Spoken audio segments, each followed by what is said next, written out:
ওড়িশা হোক বা মহারাষ্ট্র, কেবল বাঙালি হওয়ার অপরাধে, বাংলা ভাষায় কথা বলার অপরাধে বিজেপি শাসিত রাজ্যে প্রতিনিয়ত হেনস্থা, নির্যাতন, অত্যাচারিত, এমনকি খুন হচ্ছে বাংলার নিরীহ পরিযায়ী শ্রমিকরা। যোগী রাজ্যে ফের কোন পশ্চিমবঙ্গের পরিযায়ী শ্রমিক, ফের উড়িষ্যায় আক্রান্ত এ রাজ্যের পরিযায়ী শ্রমিক। বনগাঁর বাসিন্দা চাঁদন দাস তার নাম। হরিয়ানা পুলিশ থানায় তাকে মারধর করেছে এমনই অভিযোগ করা হচ্ছে। এই পরিস্থিতিতে বিজেপির রাজ্য সভাপতি শ্রমিক ভট্টাচার্য বলেছেন, আর এটা কিন্তু খবরের বাইরে সুরাটে যাচ্ছে। হ্যাঁ, ওই যে বাঙালি বললেই যারা মার খাচ্ছে,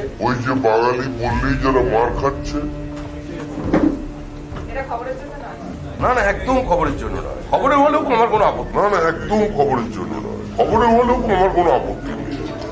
এই দায়সারা আর অসংবেদনশীল বক্তব্য শোনার পর আর কোনো সন্দেহ থাকে না, ভিন রাজ্যে যারা খুন হচ্ছেন, যারা অত্যাচারিত হচ্ছেন, তাদের জন্য বিজেপির বিন্দুমাত্র আক্ষেপ নেই, অনুতাপ নেই, শোক নেই।